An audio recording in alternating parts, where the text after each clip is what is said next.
tal? ¿Cómo les va? Nuevamente nos encontramos con Salud 10 Televisión y ya a mediados de marzo se celebró hace muy poco el Día de la Mujer, ¿eh? Así que saludos un poco con retraso, Marcela, ¿eh? Pero bueno, siempre viene bien, estamos presentes. Están siempre presentes, creo que todos los días, ¿verdad? Sí, como el Día del Hombre.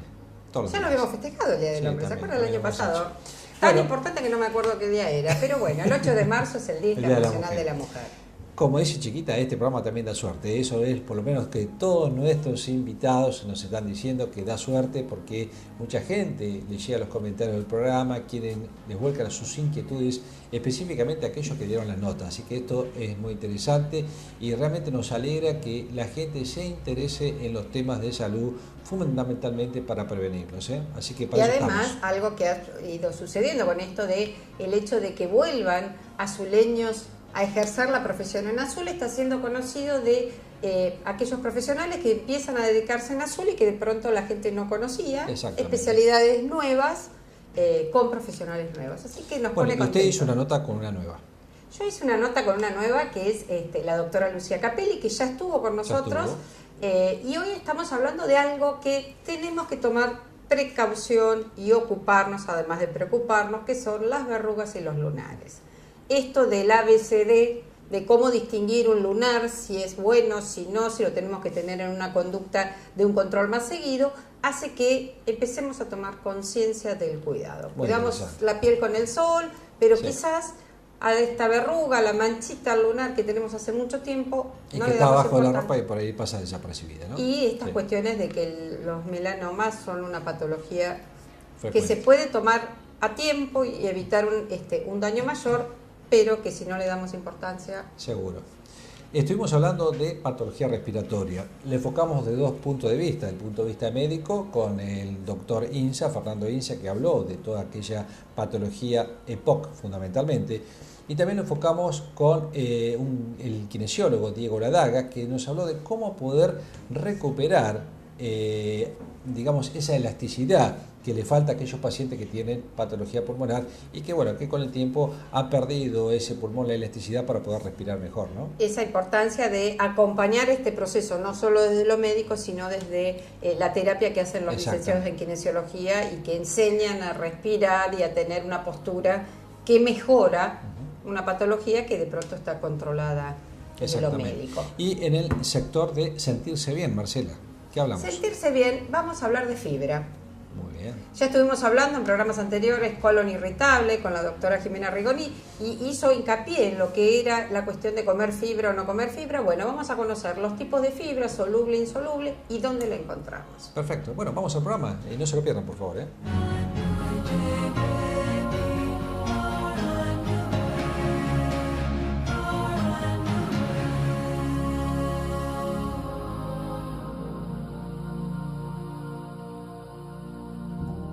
Bueno, estamos con la doctora Lucía Capelli, que es especialista en dermatología, y hace un tiempo atrás Marcela hizo una nota, pero hoy yo la quise invitar nuevamente para hacer una nota de un tema que es muy habitual, que son los lunares.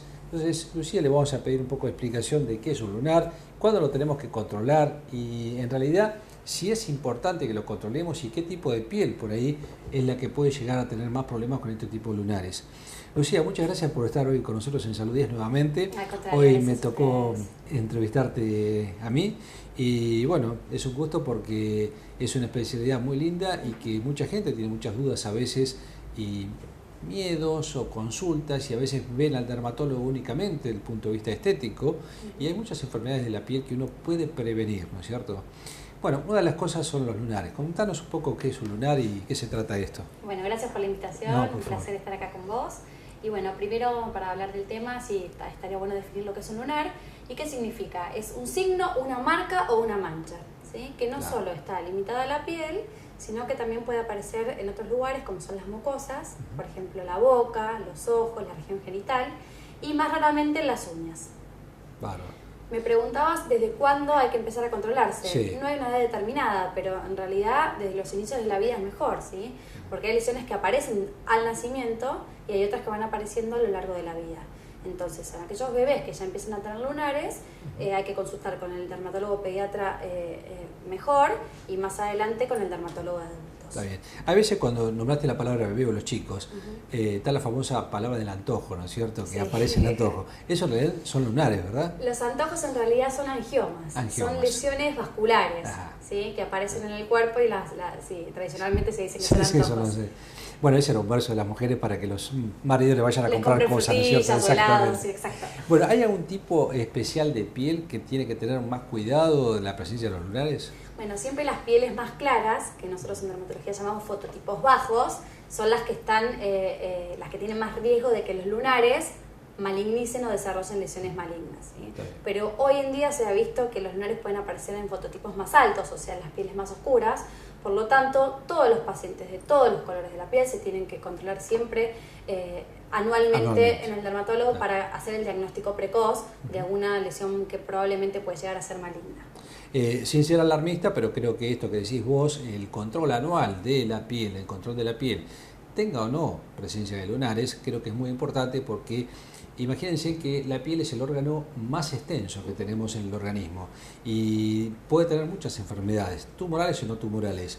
Y hoy por hoy, las agresiones que recibimos del medio ambiente, específicamente del sol, el mal uso a veces que hacemos del sol, puede llegar a provocar enfermedades que con un control habitual y periódico, como dice Lucía, anualmente de pieles, no cualquier piel, de todas las pieles en realidad, o sea, no solamente tiene que ir el blanco o el colorado, hacerse realmente un control dermatológico, sino de todo el mundo. De hecho, perdón que te interrumpa, la Sociedad Argentina de Dermatología cada noviembre de todos los años hace una campaña de prevención contra el cáncer de piel, donde a todos los pacientes que van al hospital se los atiende sin turno y en forma gratuita para hacer un diagnóstico precoz de lesiones malignas. Entonces, para que la gente sepa, acá en el hospital seguramente se hace, o en los consultorios, sin turno pueden acudir y se los revisa de cabeza a pies para hacer diagnóstico precoz. Bueno, eso es importante también porque todo este tipo de campañas se suma a la prevención fundamentalmente, ¿no? Lucía, hay una palabra que por ahí no la tenemos muy todavía colocada en azul como método de diagnóstico, pero que es el dermoscan, ¿no es cierto? ¿Qué es esto? Explícanos y esperemos que pronto lo podamos tener o se pueda llegar a hacer aquí también, ¿no? Bien, nosotros tenemos varias herramientas para realizar diagnóstico de tumores de piel o de lesiones que pueden virar a algo maligno. Obviamente empezamos por la parte clínica, es revisar al paciente de cuerpo entero todos los años. Cuando una lesión nos parece sospechosa, la miramos con un aparatito que se llama dermatoscopio, que magnifica la imagen y nos acerca o nos aleja de que una lesión puede ser maligna o no. Y en aquellos pacientes que tienen muchísimos lunares que no se pueden ver individualmente con el dermatoscopio cada una, o que tienen antecedentes personales o familiares de tumores como por ejemplo el melanoma, se les hace algo que se llama scan fetal. Acá en Azul lamentablemente todavía no se hace, pero lo que nos permite esta técnica de diagnóstico es realizar un scan corporal total y ver cada nevo o lunar individualmente. Se lo cita al paciente cada 6 o 12 meses y se vuelve a fotografiar cada lunar y se comparan las imágenes. Y ahí de una manera mucho más objetiva se puede ver si el lunar cambió o no y si malignizó o no. Muy bueno eso. Los lunares que sangran, ¿hay que tenerle mayor atención? No siempre. Es un signo de alarma, por lo que hay que consultar, pero muchas veces el simple roce con la ropa o el rascado puede hacer sangrar un lunar que es benigno, pero muchas veces hay lunares premalignos o malignos que se manifiestan con el sangrado. Y otra forma es la picazón o el prurito que tienen, ¿no? El prurito, los cambios de coloración, el crecimiento brusco en los últimos años, la sobreelevación de una zona que antes era plana, cuando los bordes son irregulares, un diámetro mayor a 5 milímetros. Hay muchos parámetros que a nosotros, los dermatólogos, nos guían o nos van haciendo sospechar que una lesión puede malignizar. Con esto no los quiero asustar, pero cada vez que se ve un cambio está bueno acudir al dermatólogo. A ver, el programa está enfocado para hacer prevención y educar a la gente de cierta forma para que sepa cuidar su cuerpo, ¿no? Nosotros siempre decimos que los médicos tenemos que tratar de trabajar en esto y no en curar solamente, sino en prevenir fundamentalmente. Nombraste lesiones de tipo de lunares a nivel de las mucosas. Boca, genital, ojo, ¿son para tener mayor cuidado ese tipo de lesiones o es normalmente igual que la piel? Es como la piel. El tema es que como por ahí la gente no puede tener acceso a poder mirar las mucosas, sobre todo la genital, puede pasar desapercibido y acudir tarde al médico y hacer un diagnóstico mucho más tardío. Generalmente en las mujeres los diagnósticos los hacen las ginecólogas. Exacto. ¿Sí? Sí. A través de un examen de rutina con papicolpo, ven una lesión y nos derivan a los pacientes. Y hay una forma bastante agresiva de tumor de piel, que es el melanoma mucoso, que generalmente tiene mal pronóstico, por eso está buenísimo poder hacer el diagnóstico a tiempo. Precoz. Hay otras patologías que son las verrugas. Te estoy hablando en forma vulgar, ¿no es cierto? La verruga, mucha gente dice, bueno, tengo verrugas en las manos o tengo verrugas en los pies, y bueno, voy a curandero, me las curo. Y la verruga, ¿qué es? ¿Una queratosis? ¿Es una...? Sí, primero tal cual hay que definir qué es verruga, porque mucha gente viene y dice tengo verrugas, y por ahí son otras lesiones que se llaman fibromas blandos o acrocordones, que son muy frecuentes, que están en el cuello y las axilas, y que se queman con el electrocoagulador en el consultorio y nos genera más problemas. A diferencia de las verrugas vulgares, que son las virales, producidas por el virus del HPV humano, que son más difíciles de tratar porque se van contagiando y tenemos que tener varias herramientas de tratamiento para poder vencerlas. Y esas las vemos en el consultorio nosotros que hacemos urología o ginecología. Exacto. Son donde más se ven. Exacto. El HPV puede ser genital, que es lo que ven ustedes, que por ahí son otros serotipos, y nosotros vemos los que están en la piel, que son los serotipos más bajos. ¿Cómo se tratan? Con diferentes métodos de destrucción. Puede ser con frío o con calor, ¿sí? Con frío nosotros usamos mucho el nitrógeno líquido, que es la criocirugía, que ustedes también lo usan, o con calor el electrocoagulador. Y por ahí también nos ayudamos de alguna sustancia química como el ácido salicílico, que son los nombres comerciales bastante conocidos. Que es como para ir gastando, digamos. Exacto, porque se produce lo que decías vos, una hiperkeratosis, que es un engrosamiento de la piel. Está bien. Bueno, muy claro, Lucía, realmente son unos temas muy comunes que uno tiene que tener al tanto y que la gente tiene que estar previniendo. Y te hago otra pregunta. El sol sabemos que es uno de los factores predisponentes. Otro de los factores es el tabaco, que puede llegar a afectar algunas lesiones de piel. Para lunares o tumores de la piel, en general. El carcinoma espinocelular, que es un tumor que viene segundo en frecuencia, se lo ha relacionado con el tabaquismo, las queratosis actínicas, que son lesiones premalignas, pero por ahora los otros lunares no. ¿Y las lesiones en los labios pueden ser provocadas a veces por el cigarrillo? Lesiones en los labios. Sí, exacto, sí. Hay, que generalmente empiezan como lesiones premalignas, que es la famosa leucoplasia, que es la coloración blanquecina de la mucosa, que si uno no la trata puede devenir en un carcinoma espinocelular de mucosa yugal o de lengua. Bueno, siempre hablamos a veces del cigarrillo del pulmón, hablamos en otras patologías, y fíjense que en piel también puede producir algunas lesiones. Lucía, muchas gracias por estar con nosotros.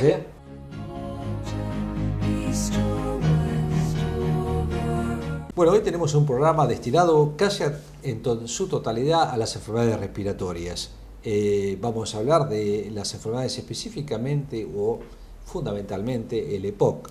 Es una enfermedad obstructiva crónica que lo va a explicar mejor que yo el especialista en neumonología, el doctor Fernando Inza, que lo hemos tenido en el inicio de Salud 10.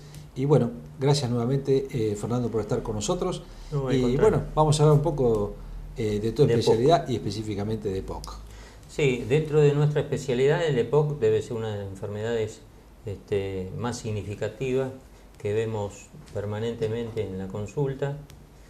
El problema que el EPOC, por un lado la prevalencia y la mortalidad está en aumento. Eso es raro porque casi todas las enfermedades crónicas han logrado ir bajando la mortalidad, no así la prevalencia. Pero en EPOC pasa algo curioso, que es aumentó la prevalencia y aumentó la mortalidad también. Se atribuye muchas veces a que el diagnóstico no es oportuno, no es precoz. Fíjate vos que de todos los EPOC, si tomo toda la población ya con presencia de EPOC, solamente tiene hecho el estudio básico, que es la espirometría, solamente un 40% tiene un estudio hecho. Por lo tanto, sin duda hay un subdiagnóstico y por ahí una llegada a destiempo. Eso hace que cuando consultan con una capacidad vital forzada menor del 50%, una obstrucción significativa, por ahí la enfermedad se cronifica, se autoperpetúa y es más difícil controlarla. Sin embargo, cuando se consulta a tiempo, un paciente que fue fumador o es fumador más de 40 años, que empieza con los primeros síntomas respiratorios pequeños, tosecita, catarrito a la mañana, o que hace un resfrío y enseguida se le va al pecho con componente de sibilancia y de obstrucción, ese paciente tiene que estar evaluado espirométricamente porque es la forma de captar la problemática. Y a veces con esos antecedentes hasta no hay que esperar los síntomas, ¿no es cierto? Porque si una persona está fumando ya hace 20, 30 años o fue asmático en toda su vida, no esperar que aparezcan los primeros síntomas, porque ¿no? se considera población de riesgo. Exacto. Y una espirometría oportuna a veces capta el problema cuando la capacidad no está muy deteriorada.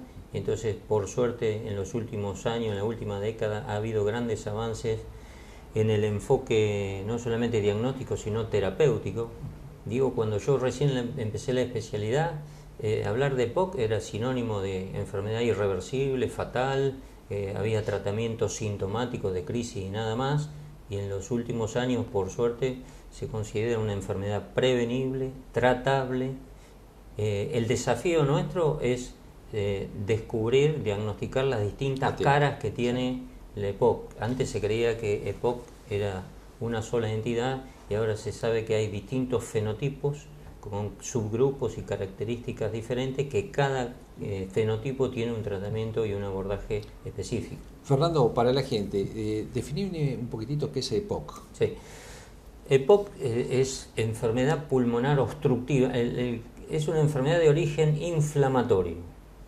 Es decir, que el organismo, frente a diversos inhalantes, donde el 80% de los inhalantes están dentro de los cigarrillos, genera una enfermedad inflamatoria, una respuesta inflamatoria exagerada por una entidad que se llama estrés oxidativo, y eso hace que el bronquio empiece a obstruirse, hace una inflamación crónica diferente a la inflamación del asma, no es una inflamación igual, es diferente, pero en definitiva obstruye al bronquio, le disminuye el diámetro, aumenta la secreción del bronquio, entonces el paciente empieza con tosecita, catarrito a la mañana, chillidos en el pecho, y luego cuando progresa, la enfermedad afecta también al tejido pulmonar, no solamente se queda en la vía aérea, en el bronquio, sino que pasa al tejido pulmonar, y ahí afecta las fibras de elastina, o sea, el pulmón es algo elástico.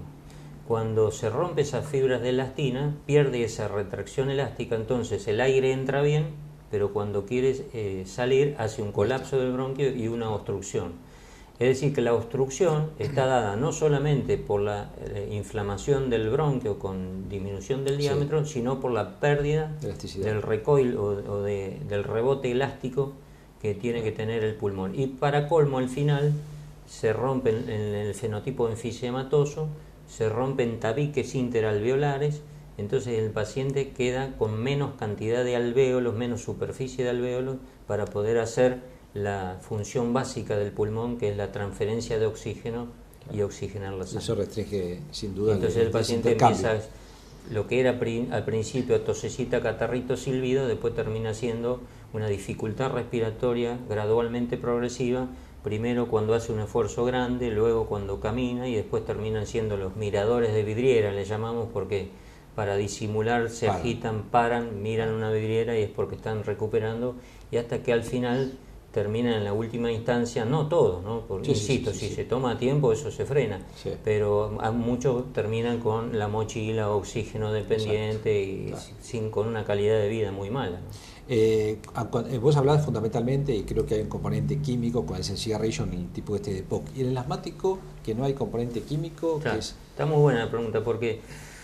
el 80% del EPOC tiene que ver con cigarrillo, pero hay un porcentaje que puede ser por otras entidades, y hay factores de riesgo desde chicos. Por ejemplo, está el factor genético, que es cuando falta una proteína que se llama alfa-1 antitripsina, pero es muy poco común, es un 1% dentro de los EPOC, pero existe el factor genético. Ser asmático de chico, sobre todo si el asma ha sido muy severo, con mucho componente alérgico, y si además agregaron tabaco, es muy probable otro factor de riesgo para terminar con EPOC.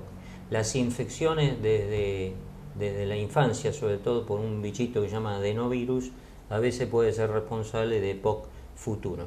Y después hay contaminantes industriales en lugares de trabajo, incluso contaminantes.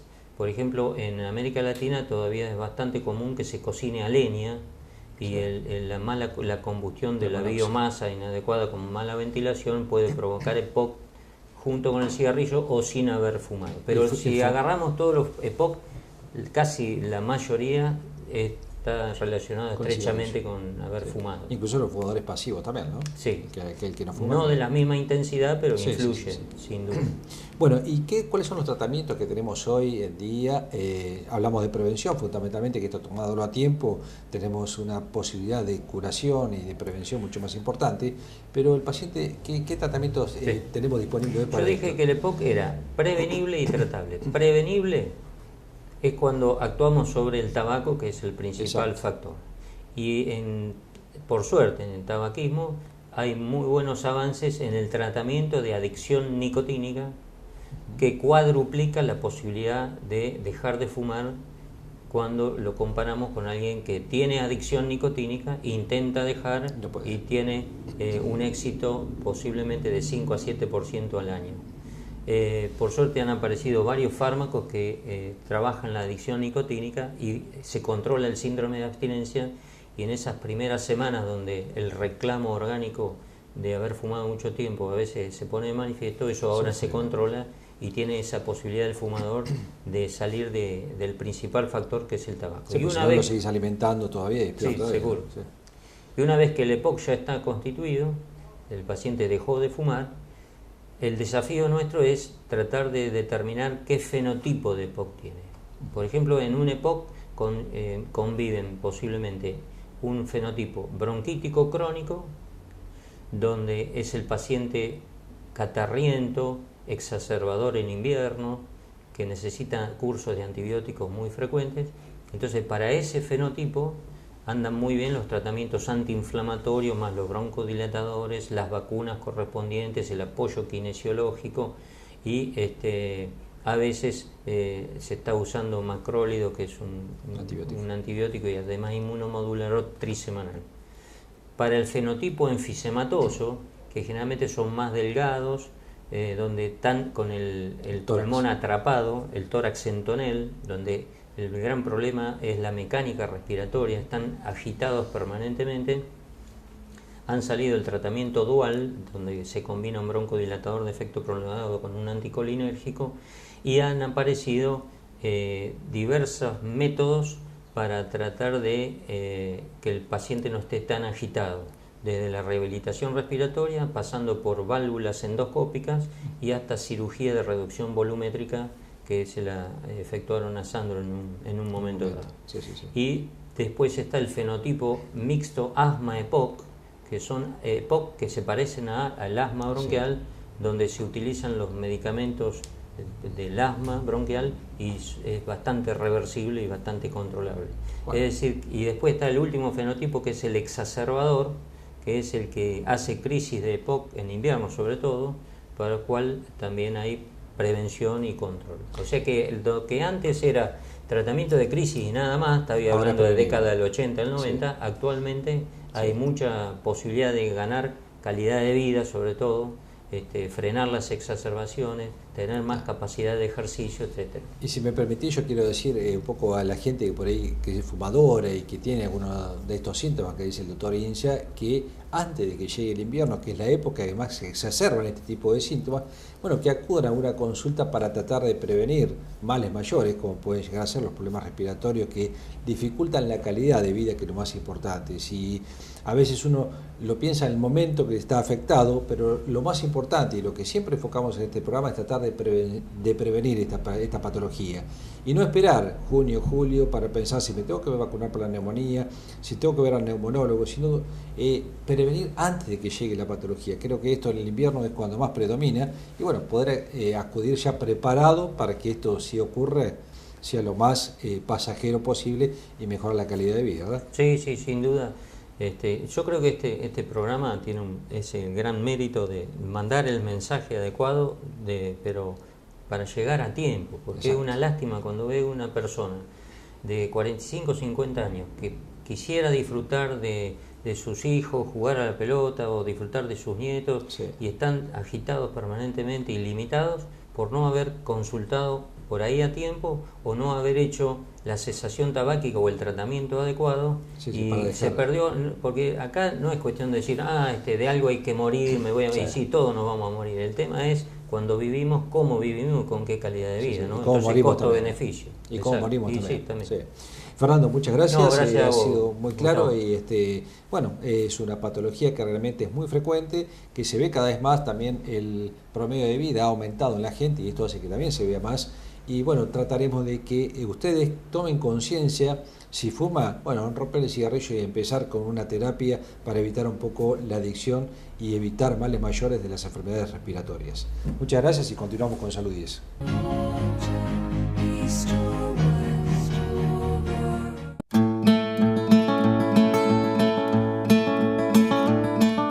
Tema de hoy, fibra. Estuvimos hablando en programas anteriores, el doctor Perry habló con la doctora Rigoni, se acuerdan del colon irritable, y mucho tenía que ver el tipo de alimentación con la inclusión o no de fibra. Cuando uno habla de las alteraciones de la evacuación intestinal, ya sea por diarreas o por constipación, principalmente tiene que ver con el consumo o no de las fibras. ¿Qué nos ofrece? Las fibras, recordemos, no las podemos digerir. Nuestro cuerpo no está preparado, por lo tanto, o sea, el intestino solo actúa a nivel de aumento del volumen de la materia fecal o para tener otros efectos, como vamos a ver con el colesterol y las glucemias, pero el solo efecto que hacen es llegan al intestino en el mismo estado que lo hemos consumido. Nuestro cuerpo no está capacitado para digerir las fibras. Dos tipos de fibra, fibra soluble, fibra insoluble.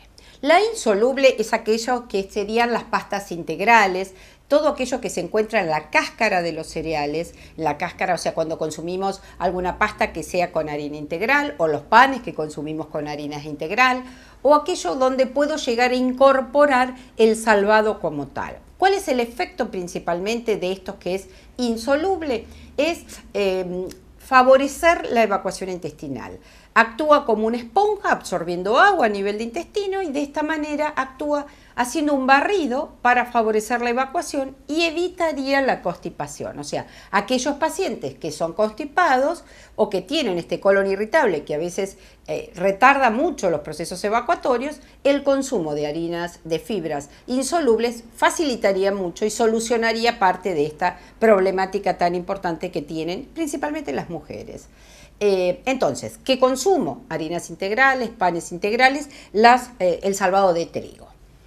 También tenemos un grupo de fibras que son las fibras solubles, que tenemos en la avena arrollada, en las legumbres, en las verduras, en las frutas, en las semillas.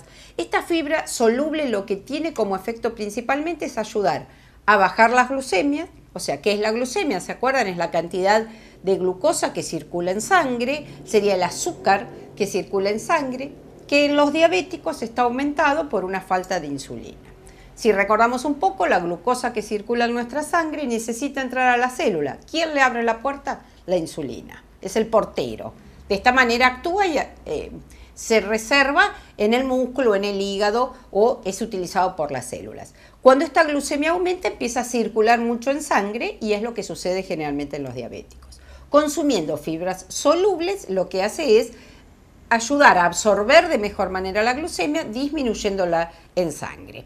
Y además ayuda también a metabolizar mejor las grasas, ayudando a bajar el colesterol y los triglicéridos. Por lo tanto, cualquiera de las fibras que consumamos a través de la alimentación tienen dos efectos. ¿Qué es lo ideal en una alimentación saludable? Consumir verduras, preferentemente verduras crudas.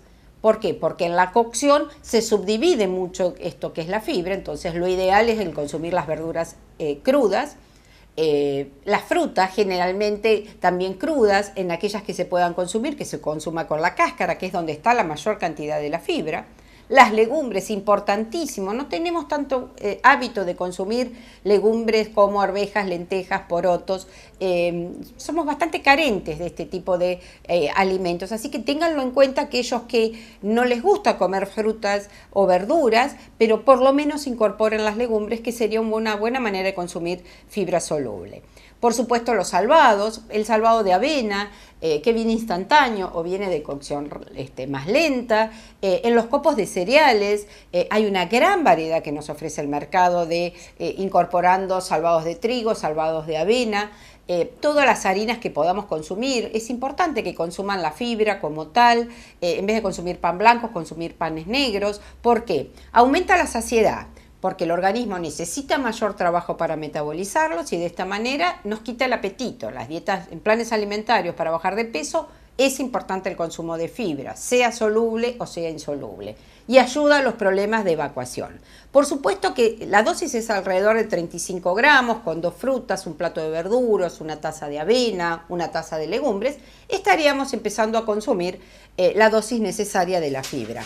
Pero por supuesto lo que tenemos que tener en cuenta es que esta incorporación a la alimentación se debe ir haciendo de a poco. ¿Por qué? Porque a veces el intestino no está acostumbrado y la gente dice, no la tolero, me provoca distensión, pero no es así. Hay que darle tiempo a este intestino a la falta de esta fibra. Entonces, empezamos de a poco a incorporar todos los días, se puede hacer en el desayuno, en el almuerzo, en la merienda o en la cena. Vamos aumentando de a poco la dosis. ¿Para qué? Para tener una dosis diaria de fibra soluble e insoluble con un gran agregado, un gran amigo de las fibras, que es el líquido. Consumir mucho volumen líquido si es que empiezo a incorporar fibra. Si no, dijimos que no se metabolizaba. ¿Qué es lo que hace? Cuando llega al intestino empieza a hacer masa y no actúa movilizando el intestino. Lo que actúa es provocando una constipación mayor, que es lo que le sucede a la gente adulta que consume fibra pero no toma líquidos y terminan con bolos fecales. ¿Por qué? Porque no hay una buena hidratación y no favorece una buena evacuación intestinal. Entonces, fibras solubles, fibras insolubles, y el amigo ideal de estos es el volumen líquido. Así que ténganlo en cuenta para tratar de sumar todos estos datos que ayudan a que tengamos una alimentación saludable. Gracias.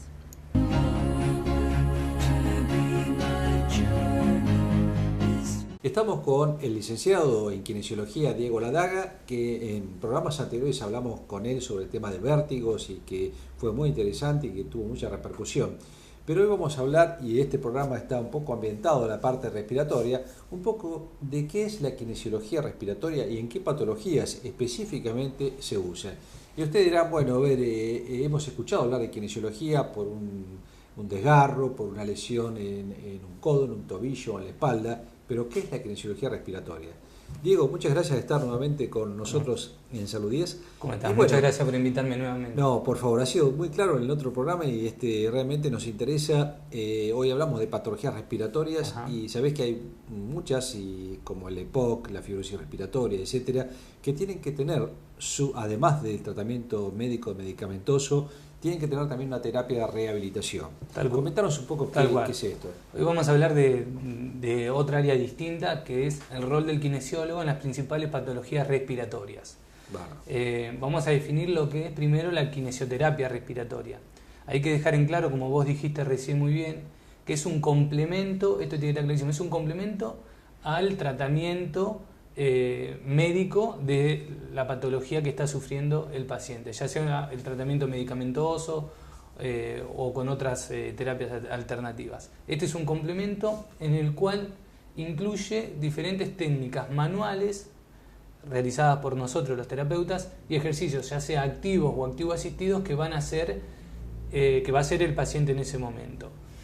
Esto lograría y ayudaría a acortar los tiempos de recuperación del paciente, sobre todo cuando le cuesta movilizar o largar secreciones y eliminarlas. Y expandir un poco este tipo de patología o este tipo de terapia, mejor dicho, además de ser orientadas por el kinesiólogo, además se le enseña al paciente que continúe con algún tipo de ejercicio en su hogar.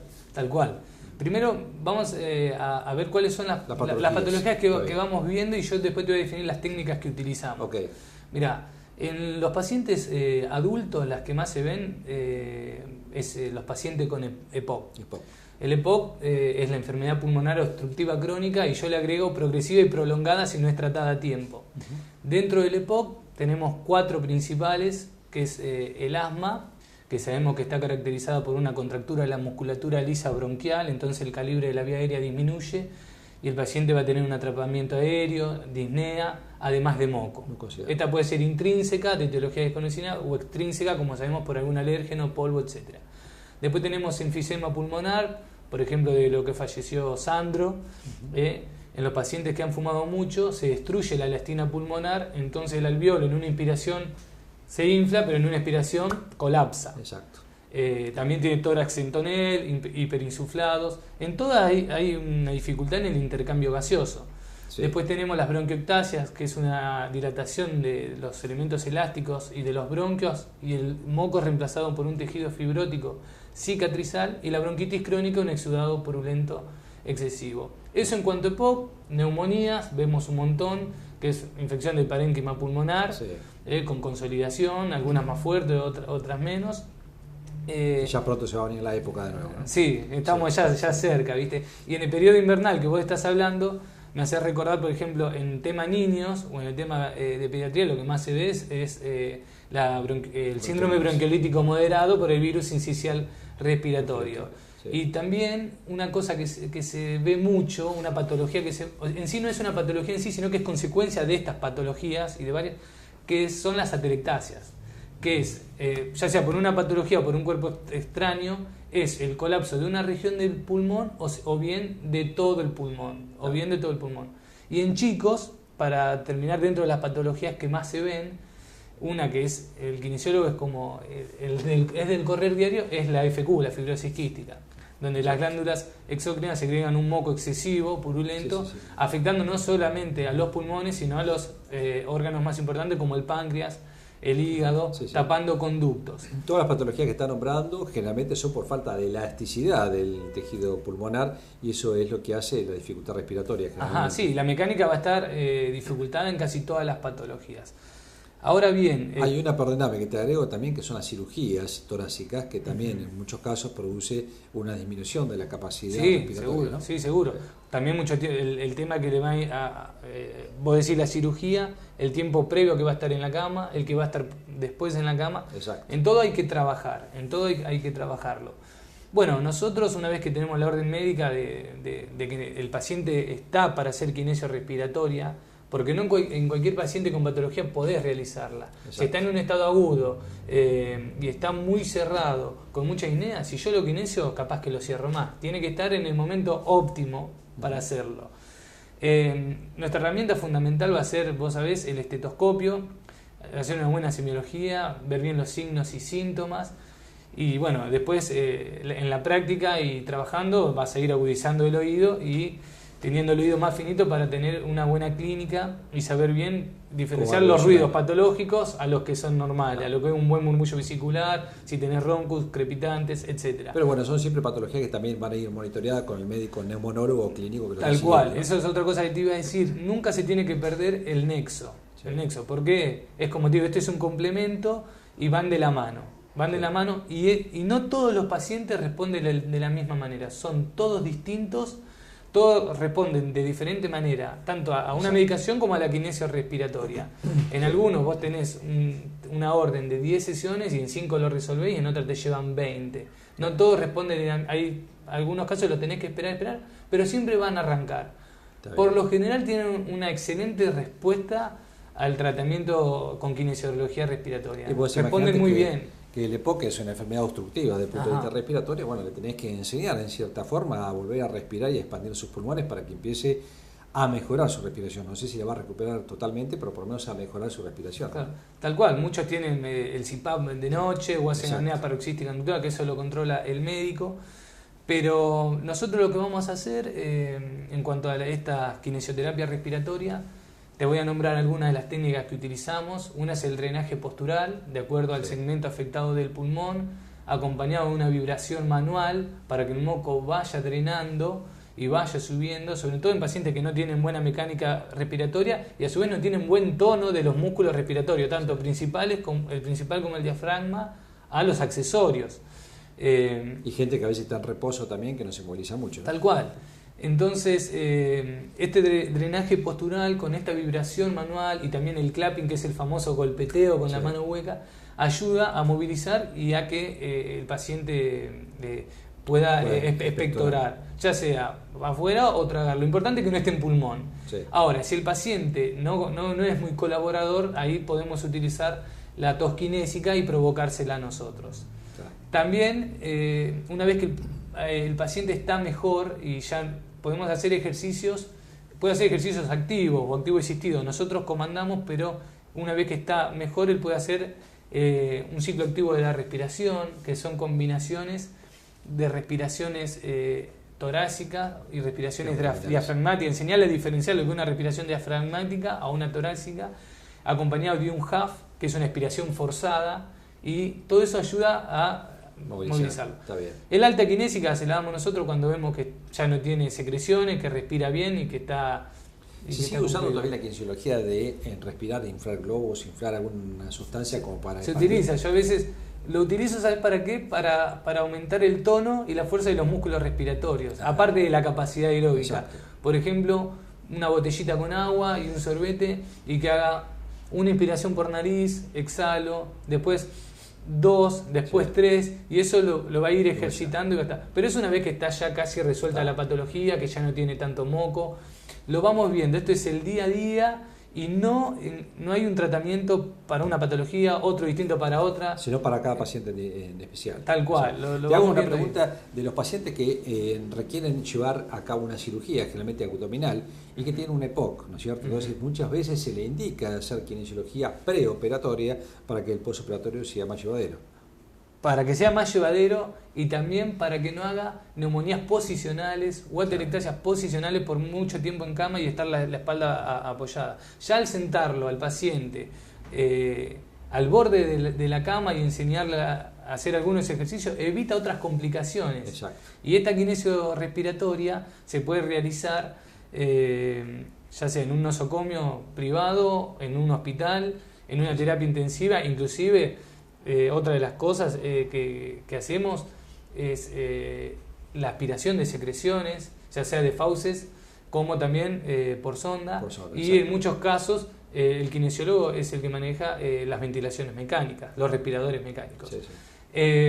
Y también en atención domiciliaria se puede hacer tranquilamente, siempre y cuando el paciente no requiera por ahí oxigenoterapia y no tenga la posibilidad de tener el concentrador de oxígeno en la casa. De hecho, yo tengo muchos pacientes que son oxígeno dependientes, tienen el concentrador en la casa y los vamos llevando como un mantenimiento 2 veces por semana o 1 vez a la semana para que no se le vaya complicando. Está bien. Bueno, realmente uno ve que las patologías respiratorias son mucho más frecuentes, o por ahí la gente está viviendo más tiempo que lo que vivía antes. Ajá. El consumo de cigarrillo, la contaminación hace que tengamos más patologías respiratorias, y esto realmente ayuda muchísimo, además de los fármacos y de la terapia médica, como dijiste en un principio, ayuda muchísimo también para realizar una buena recuperación. Una buena recuperación y acortar los tiempos también. Exactamente, sí. Bueno, digo, muy claro nuevamente, seguramente vamos a tener preguntas sobre este tema y te agradecemos que hayas estado nuevamente con nosotros en Salud 10. Y cuando tengamos otro tema de kinesiología, que sabemos que es bastante amplio, ajá, y parte del cuerpo que tocamos, el tema ACV, creo que es algo muy importante que algún día lo vamos a charlar. Algún día lo vamos a charlar también. Sí, sí, sí. Te agradecemos mucho y gracias por venir a Salud 10. Bueno, muchas gracias a vos por invitarme nuevamente. Continuamos.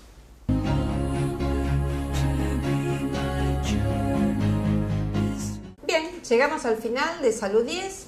Tema importante, EPOC, esta enfermedad pulmonar obstructiva crónica. Exactamente. Que mucha gente la padece. Y que no solamente está relacionada con el cigarrillo, si bien es el principal factor, pero bueno, hay otro tipo de enfermedades, como por ejemplo el asma, que también lo puede llegar a producir, sobre todo si usted no toma los recaudos y las precauciones fundamentales para que no termine en una falta de elasticidad de su capacidad pulmonar. Ayudado esto desde lo médico y desde lo kinesiológico con Diego, Ladara. Muy bien. Bien. Estuvimos con la doctora Lucía Capelli y esto de que nos quedó bien clarito. ¿Cómo lo distinguimos? El ABC. El ABC. El ABCD, porque es la forma, la rugosidad, el color, el tamaño de los lunares, a tenerlo en cuenta. Y hablamos de fibra, que en otros programas vamos a ir hablando de no solamente la fibra como producto, dónde lo encontramos, sino en qué patologías debemos consumir la mayor cantidad de fibra, que ha cambiado mucho lo que es la educación alimentaria con respecto a la fibra. Todo para sentirse bien. Obviamente. Bueno, muchas gracias por acompañarnos con Salud 10. Marcela, nos vemos en una semana. En una semana estamos con ustedes. Gracias.